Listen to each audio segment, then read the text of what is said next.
Shalom. Okay, this is the truth of Jordan according to scripture. I told you before that keep this map in your mind, and that I will go over this right here, and this is what this video is going to do. I'm going to do some explanation explaining according to scripture and not me. This is the most important thing you must get from this. This is coming from scripture. Okay, this is the land.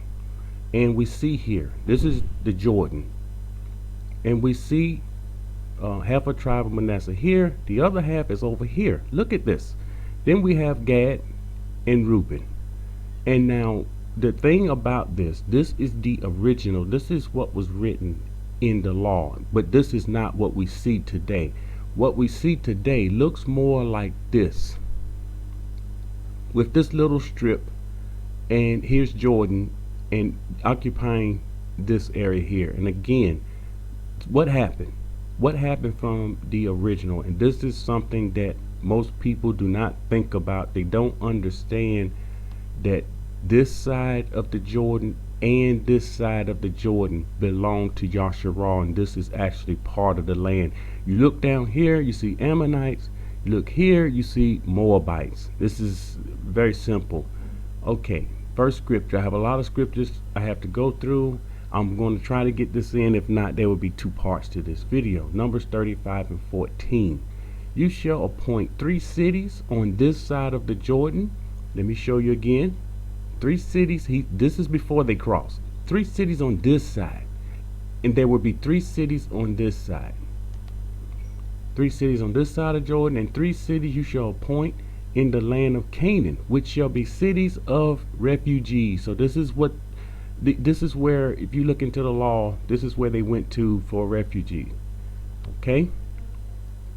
Numbers 34, 14 and 15. For the tribe of the children of Reuben according to the house of their fathers, and the tribe of the children of Gad according to the house of their fathers have received their inheritance, and the half tribe of Manasseh has received its inheritance. The 2 tribes and the half tribe which received their inheritance on this side of the Jordan, across from Jericho, eastward toward the sunrise. Once again, this is referring to this side of Jordan. So again, this is not what we see today. Okay. Joshua 14:3. For Moses had given the inheritance of the 2 tribes and the half a tribe on the other side of Jordan, but to the Levites he had given no inheritance unto them. So it's again showing on the other side of Jordan. They was on both sides. Deuteronomy 2 and 19. Then Yahuwah said to me, do not harass Moab, nor contend with them in battle, for I will not give you any of their land as a possession, because I have given Ar to the descendants of Lot as a possession. So he made known that he didn't give any possession of Moab to Yasharah. Deuteronomy 2 and 19. When you come near the people of Ammon, do not harass them, nor meddle with them, for I have not given you any of the land of the people of Ammon as a possession, because I have given it to the descendants of Lot. So again, Ammon and Moab, they were not given this land. Likewise, Ammon and Moab was not given the other side of Jordan according to the law. Deuteronomy 3:16.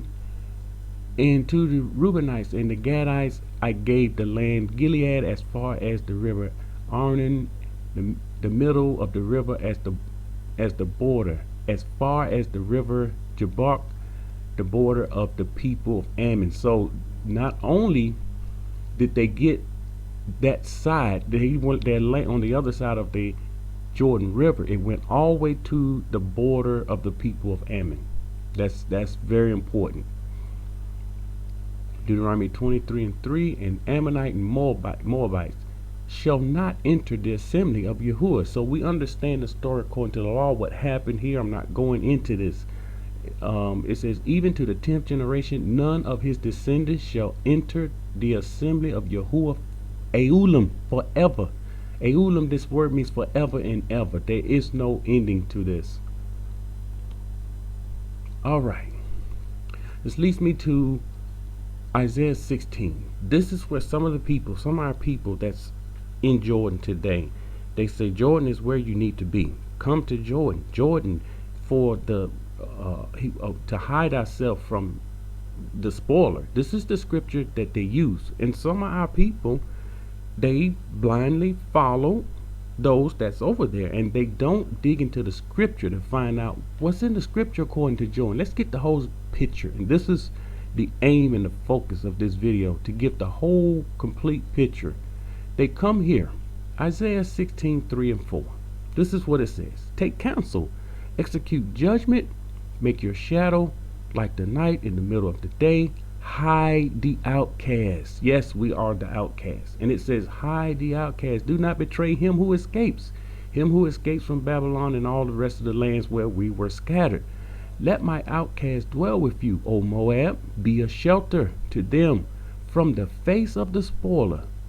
For the extortioner is at an end, devastation ceases, the oppressions are consumed out of the land. So, see, we're supposed to go to Jordan. Moab is going to hide the outcast. And the next scripture they use is Daniel 11:41.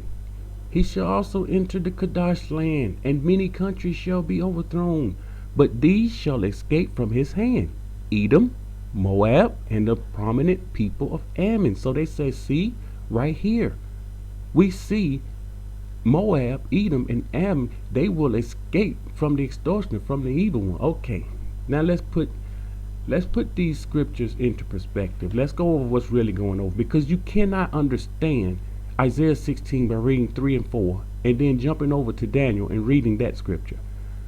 First verse: send the lamb to the ruler of the land, to the Selah, to the wilderness, to the mount of the daughter of Zion, for it shall be as a wandering bird thrown out of the nest.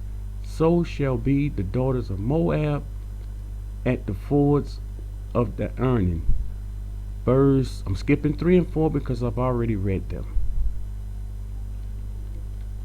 Verse 5: in mercy the throne will be established, and one will sit on it in truth, in the tabernacle of dew, judging and seeking justice and hastening righteousness. We have heard of the pride of Moab. All right, now we're talking. Listen what we're saying here. Listen, this is what we're reading. We have heard the pride of Moab. Moab is very prideful. He is very proud, as his haughtiness and his pride and his wrath. But his lies shall not be so. His lies shall not be so. So he's dealing in wickedness. Therefore Moab shall wail for Moab. Everyone shall wail. For the foundation of Ker, Hareseth, you shall mourn. Surely they are stricken.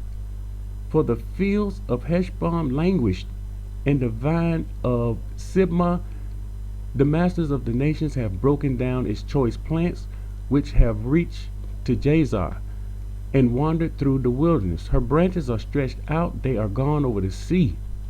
Therefore I bewail the vine of Sibmah, and with weeping of Jazer.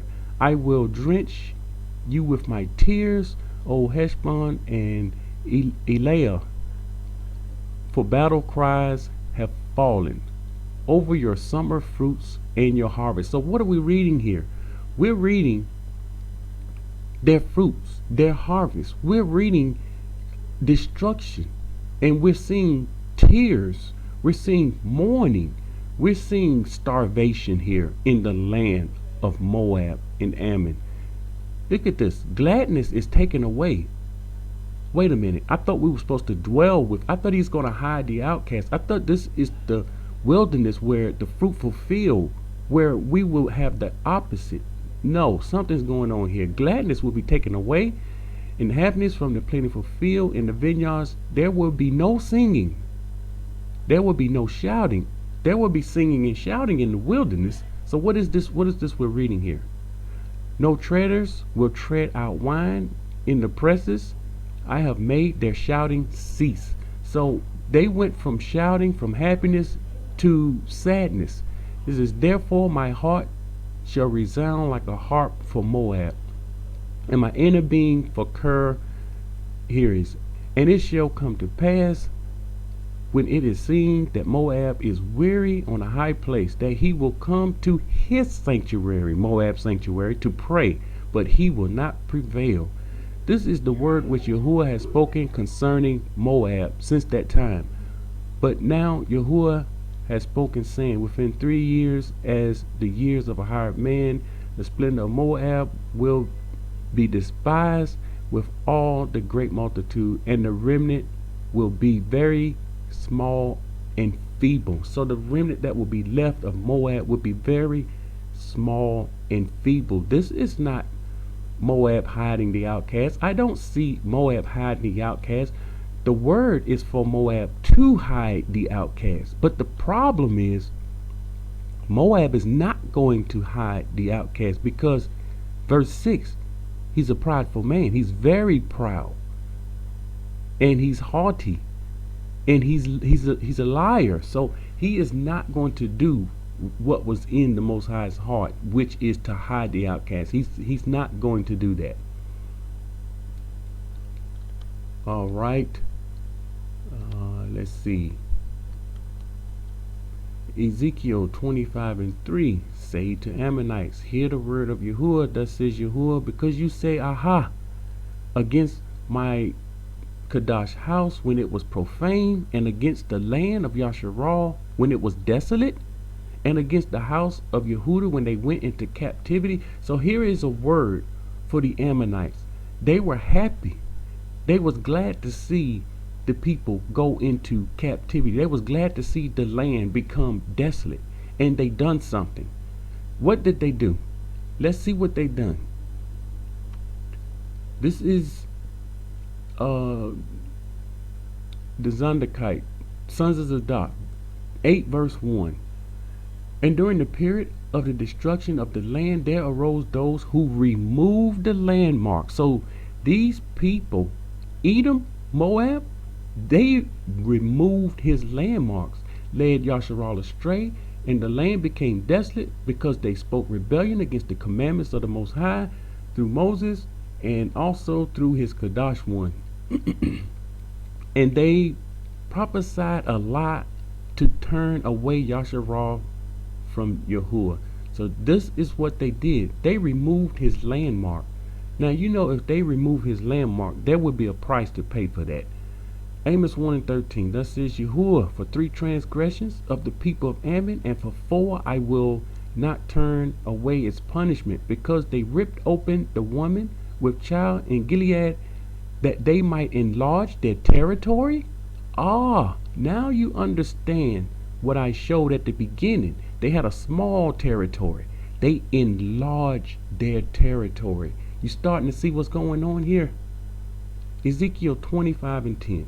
To the men of the east I will give it as a possession, together with the Ammonites, that the Ammonites may not be remembered among the nations. So you think that these Ammonites, Moab, you think they're going to hide his people? And that if they hide his people, they're going to get punished? No, they would get Barak if they truly hide his people. But he's prideful, and he's not going to hide the people. Zephaniah 2:8-9. I have heard the reproach of Moab and the insults of the people of Ammon. Listen to what the Most High is saying. With which they have reproached my people and made arrogant threats against their borders. Therefore, as I live, says Yahuwah of hosts, the Elohim of Yasharal, surely Moab shall be like Sodom. Listen at this. No wonder their fields won't be fruitful and no grapes on the vine. He's going to make it like Sodom.